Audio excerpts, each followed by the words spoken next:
Good morning बच्चों। सबसे पहले तो मैं तुम लोगों से माफ़ी मांगूंगा बच्चों कि बहुत दिन बाद मैं तुम लोगों के लिए ये वीडियो ला रहा हूँ। कुछ पर्सनल प्रॉब्लम्स थी, थोड़ा सा मुझे कुछ काम थे, इसकी वजह से इधर बीच एक लंबा गैप हो गया।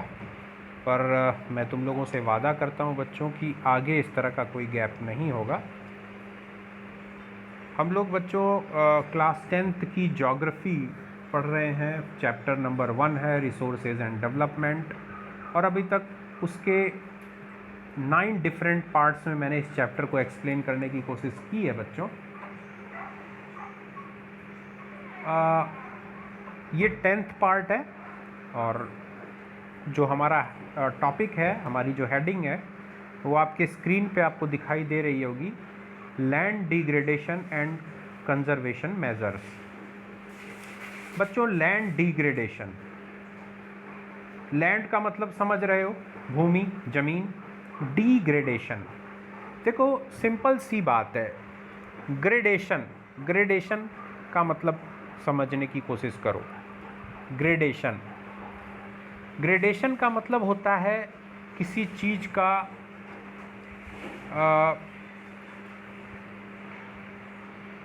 किसी चीज़ को हम अगर आप उसको उसकी क्वालिटी और क्वांटिटी के तौर पर अगर आप उसका एक कंपैरिजन करें, उसकी तुलना करें, उसकी गुणवत्ता का, तो हम उसको एक नंबर देंगे कि भैया अगर हम इस वस्तु के गुण और इसकी मात्रा की अगर जांच करें, उसको इवैल्यूएट करें, तो भैया ये 10 में से 8 नंबर है, 10 में से 5 नंबर है। मतलब एक तरह से हम उसका मूल्यांकन करते हैं, ग्रेडेशन। ठीक है। अब ये ग्रेडेशन वर्ड के आगे अगर हम प्रीफिक्स लगा देते हैं डी, डी ग्रेडेशन, डी यानी डी जो प्रीफिक्स लगा है वो शो करता है कि मामला नीचे की ओर जा रहा है, मामला नेगेटिविटी की तरफ है, नकारात्मक है। कहने का मतलब कि जो ग्रेडेशन हो रहा है वो नकारात्मक हो रहा है, यानी उसकी क्वालिटी या क्वांटिटी का जो हम एवेल्युएशन करेंगे, मूल्यांकन करेंगे, तो वो नकारात्मक होगा, यानी उसकी क्वालिटी भी अच्छी नहीं होगी, क्वांटिटी भी सही नहीं होगी, डी। और अगर इसी ग्रेडेशन से पहले अगर हम प्रीफिक्स लगा दें एक ग्रेडेशन, ए ग्रेडेशन,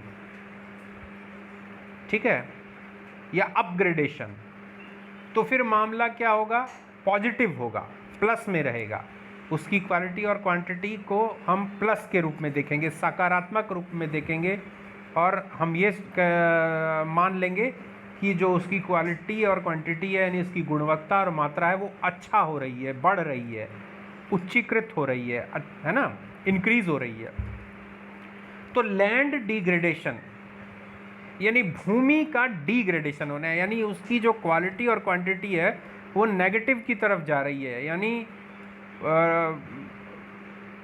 कहने का मतलब नकारात्मक, नेगेटिव, खराब, उसकी जो मात्रा है या उसकी जो गुणवत्ता है वो खराब हो रही है। तो अब कुल मिलाकर हमको ये समझ में आया कि जो भूमि है, ज़मीन है, हमारी जो अपर मोस्ट लेयर है, वो खराब हो रही है। इसको हम लोग बोलेंगे लैंड डिग्रेडेशन। और एंड कंजर्वेशन मेजर्स, कंजर्वेशन किसी को संरक्षित करना, उसकी सुरक्षा करना, उसको प्रिजर्व करके रखना, बचा करके रखना। मेजर्स यानी उपाय, यानी किसी को बचा कर सुरक्षित रखने के उपाय। तो किसको किसको सुरक्षित रखना, किसको बचा के रखना, तो हम किसके बारे में पढ़ रहे हैं, लैंड के बारे में पढ़ रहे हैं, भूमि के बारे में पढ़ रहे हैं। तो ज़मीन की बात हो रही है, भूमि को बचा कर रखना। तो बचा कर रखना मतलब क्या, उसको ढक कर रखना, उसको बैंक में जमा कर देना कि भाई खर्चा ना हो, नहीं, उसको डिग्रेडेशन से बचाना, यानी जो भूमि जो खराब हो रही है, मिट्टी जो खराब हो रही है, ज़मीन जो खराब हो रही है, उसकी जो क्वालिटी और क्वांटिटी बर्बाद हो रही है, उसको हम किसी तरह से बचाएं। अब हम आगे लाइन बाय लाइन पढ़ेंगे बच्चों, तो आपको सारी चीज़ समझ में आ जाएगी। We have shared our land with the past generations and will have to do so with the future generation too, है ना बच्चों। हम लोगों ने हमारे जो पूर्वज थे उन्होंने इसी भूमि का उपयोग किया, और हमारे बाद जो हमारे आने वाली पीढ़ियां हैं वो इसी भूमि का उपयोग करेंगे। 95% of our basic needs for food, shelter and clothing are obtained from land, ठीक है। और जो हमारी बेसिक नीड्स हैं, जो आधारभूत आवश्यकताएं हैं, जो सबसे फंडामेंटल आवश्यकताएं हैं, सबसे ज़रूरी, उसका 90% जो रिक्वायरमेंट है वो हम इस ज़मीन से पूरा करते हैं। Human activities have not only brought about degradation of land but have also aggravated the pace of natural forces to cause damage to land। मुझे लग रहा है बच्चों ये मैंने आपको पढ़ा दिया है ना, ये मैंने आपको पढ़ा दिया है, ठीक है। अब मुझे याद आया कि 9th पार्ट में जो 9th वीडियो है उसमें मैंने ये सब एक्सप्लेन कर दिया है। तो हम लोग टाइम वेस्ट ना करें, हम लोग आ जाएं इसमें, soil as a resource. Soil as a resource. अब देखो, सॉरी बच्चों, इतने दिन हो गए मुझे वीडियो डाले कि मुझे याद ही नहीं रहा कि मैंने आपको क्या पढ़ाया है, लेकिन अब मुझे याद आ गया। अब हम लोग आ जाते हैं soil as a resource. Soil यानी मृदा, शुद्ध हिंदी में उसको बोलेंगे मृदा, मिट्टी। वो हमारे लिए एक संसाधन है, एक रिसोर्स है, ठीक है। उसको पढ़ते हैं कैसे। Soil is the most important renewable natural resource. It is the medium of plant growth and support different types of living organism on the earth. Soil जो है एक ऐसा प्राकृतिक संसाधन है जो कि सबसे महत्वपूर्ण है और रीन्यूएबल है, यानी ये इसका एक बार हम उपयोग कर लें तो ये ख़त्म नहीं होती है, ये बार बार उपयोग करने लायक होती है, और हमेशा धीरे धीरे सही पर हमेशा ये बनती रहती है, ठीक है।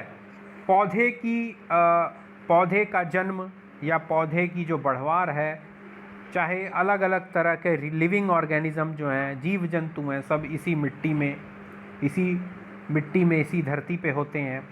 The soil is a living system. Soil एक लिविंग सिस्टम है, एक जीवित व्यवस्था है सॉइल। कैसे भाई, आप कहेंगे मिट्टी तो निर्जीव वस्तु होती है, नॉन लिविंग होती है। नहीं बच्चों, ऐसे अगर हम मिट्टी में दोनों कंपोनेंट होते हैं बच्चों, ऑर्गेनिक और इनऑर्गेनिक दोनों तरह के कंपोनेंट होते हैं। तो जो ऑर्गेनिक कंपोनेंट होते हैं वो इसको एक लिविंग सिस्टम के रूप में कन्वर्ट कर देते हैं। कैसे, आगे पढ़ते हैं। It takes millions of years to form soil up to a few centimetre in depth. लाखों साल लग जाते हैं, लाखों साल लग जाते हैं कुछ सेंटीमीटर गहरी मिट्टी बनने में, है ना। कुछ सेंटीमीटर की लेयर जमने में लाखों साल लग जाते हैं मिट्टी को बनने में। रिलीफ, पेरेंट रॉक और bed rock, climate, vegetation and other forms of life and time are important factors in the formation of soil. अगर आपने क्लास 8th में पढ़ा होगा बच्चों अच्छे तरीके से कि सॉइल फॉर्मेशन या कौन से फैक्टर सॉइल फॉर्मेशन को इन्फ्लुएंस करते हैं, उस पर इम्पैक्ट डालते हैं, प्रभावित करते हैं, तो ज़रूर पढ़ा होगा। रिलीफ फीचर यानी पहाड़ है कि पठार है कि समतल मैदान है कि घाटी है, कैसा किस तरह का ज़मीन है, लैंडफॉर्म कैसा है, ठीक है। पेरेंट रॉक यानी जिस चट्टान से, जिस पत्थर के टुकड़े से टूट करके मिट्टी का कण बन रहा है, सॉइल पार्टिकल बन रहा है, उस पर भी डिपेंड होता है उस मिट्टी का टेक्सचर, उस मिट्टी का कलर, ठीक है, उस मिट्टी की फर्टिलिटी, उसमें कौन से मिनरल्स होंगे। ये पेरेंट रॉक यानी जिस चट्टान से वो मिट्टी बनी है, ठीक है। बेड रॉक यानी नीचे जो लेयर है, जब तुम नीचे जाओगे, गहराई में जाओगे तो आपको मिट्टी की लेयर्स मिलेंगी, लेकिन एकदम नीचे जाओगे तो आपको चट्टान मिलेगी, पत्थर मिलेगा। तो वो पत्थर जो चट्टान है, जो एक लेयर है, वो किस तरह की है, ठीक है। क्लाइमेट यानी जलवायु, मौसम, ये भी सॉइल फॉर्मेशन, मिट्टी के बनाने में एक बहुत बड़ा प्रभाव होता है। गर्मी, सर्दी, कितनी धूप हो रही है, बारिश कितनी हो रही है, ठंड कितनी पड़ रही है, ये सीधे सीधे प्रभाव डालता है वेदरिंग और डेन्यूडेशन के प्रोसेस में। अगर तुम लोगों ने क्लास 7th में 8th में पढ़ा होगा वेदरिंग और डेन्यूडेशन। वेदरिंग मैंने कई बार बताया आपको, वेदरिंग एक प्रक्रिया होती है, एक प्रोसेस होता है जिसमें कि नेचुरल फोर्सेस जैसे the heat of the sunlight, है ना, रेनफॉल, विंड, इनकी वजह से चट्टानें टूटती हैं, डिसइंटीग्रेट होती हैं, उनमें दरारें आती हैं, ठीक है, और वो टूट करके छोटे छोटे पार्टिकल्स पहले ग्रैन्यूल्स में कन्वर्ट होते हैं, ग्रेवल्स में टुकड़े होते हैं पत्थर के, फिर वो धीरे धीरे आपस में टकराते हैं, टकराने से वो छोटे छोटे पार्टिकल्स में कन्वर्ट हो जाते हैं, ठीक है। इस प्रोसेस को हम लोग वेदरिंग बोलते हैं। तो ये किसकी वजह से होता है? ये क्लाइमेटिक फोर्सेस, क्लाइमेट भी बहुत मतलब प्रभाव डालता है मिट्टी के बनने में। वेजिटेशन यानी पेड़ पौधे, जंगल। अब आप कहेंगे कि वेजिटेशन, जो पेड़ पौधे होते हैं वो मिट्टी के बनने में क्या काम करते हैं? ये तो बड़ी अजीब सी बात है। बच्चों ध्यान से सोचो, जहाँ पर बहुत ज़्यादा पेड़ पौधे होंगे तो उनकी पत्तियाँ नीचे गिरेंगी, पेड़ पौधे भी सूखेंगे, नीचे गिरेंगे, मिट्टी में मिलेंगे, सड़ेंगे, डिकम्पोज होंगे, डिके होंगे, तो वो किस में कन्वर्ट हो जाएंगे? ह्यूमस में। ह्यूमस जो एक ऑर्गेनिक मैटर होता है मिट्टी का, और वो सॉइल को फर्टाइल कर देता है, मिट्टी को उपजाऊ बना देता है, मैन्योर का काम करता है, ठीक है। तो जितना ज़्यादा अच्छा वेजिटेशन कवर होगा, सॉइल की फर्टिलिटी भी उतनी ही अच्छी होगी। इसके अलावा वेजिटेशन एक काम और करता है, ध्यान से सोचना। कभी कभी क्या होता है, मैंने बताया कि पहाड़ों में, चट्टानों में दरार पड़ जाती है क्लाइमेट की वजह से। हाई टेम्परेचर, दिन के समय तो हाई टेम्परेचर हो जाता है, तो जब हाई टेम्परेचर होता है तो रॉक, जो चट्टान होती है, वो एक्सपेंड होती है यानी फैलती है। फिर रात होती है, रात को सूरज देवता चले जाते हैं, उनकी हीट एनर्जी नहीं मिलती, ठंडा हो जाता है। ठंडा होता है तो कॉन्ट्रैक्शन होता है, यानी चट्टानें फिर से सिकुड़ जाती हैं। तो लाखों साल तक, हजारों साल तक बार बार फैलना सिकुड़ना, इसके कारण जो उसका इंटरमॉलिक्यूलर बॉन्ड होता है, स्ट्रक्चर होता है, वो वीक हो जाता है। चट्टानों में दरार पड़ जाती है, दरारें चौड़ी होने लगती हैं, और मिट्टी के पार्टिकल्स हवा की वजह से उड़ उड़ करके मिट्टी के पार्टिकल्स उस दरार में भरने लगते हैं। और हवा के साथ तुम लोगों ने अगर बायोलॉजी पढ़ा होगा कि सीड्स का भी स्प्रेडिंग होती है, यानी जो बीज होते हैं वो भी हवा के और मिट्टी के साथ मिल करके उन दरारों में आ जाते हैं। पानी बरसता है, उस दरार में पौधे हो जाते हैं, पौधे उसमें बढ़ने लगते हैं। पौधों की जो जड़ें होती हैं वो पेनिट्रेट करती हैं, उस दरार को और चौड़ा करती हैं, है ना, और धीरे धीरे चट्टान कमज़ोर होने लगती है और दरकने लगती है, टूटने लगती है। तो वेजिटेशन यानी पेड़ पौधों की जड़ों के कारण भी चट्टानें टूटने लगती हैं। तो मिट्टी बनने का जो प्रोसेस है वो थोड़ा सा पेस आ जाता है, उसमें थोड़ी स्पीड आ जाती है।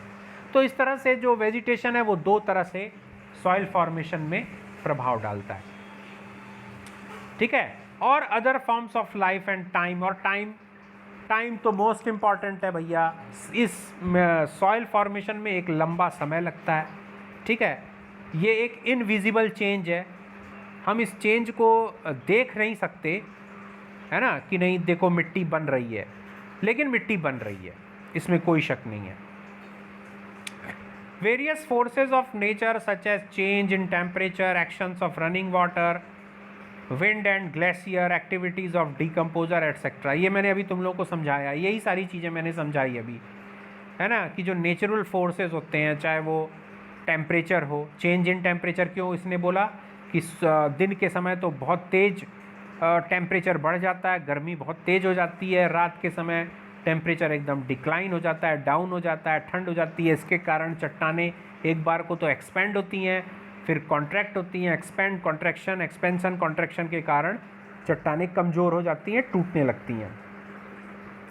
रनिंग वाटर वही बारिश वगैरह का पानी, नदी का पानी, विंड, ग्लेशियर ग्लेशियर जो होता है, glacier, what is glacier? Glacier moving mass of ice, बड़े बड़े बर्फ़ के टुकड़े, विशाल बर्फ़ के टुकड़े जो मूव करते रहते हैं, है ना, चलते हैं, वो प्रेशर डालते हैं चट्टानों पर, उसकी वजह से चट्टानें दरकती हैं, टूटती हैं और सॉइल फॉर्मेशन की प्रोसेस होती है।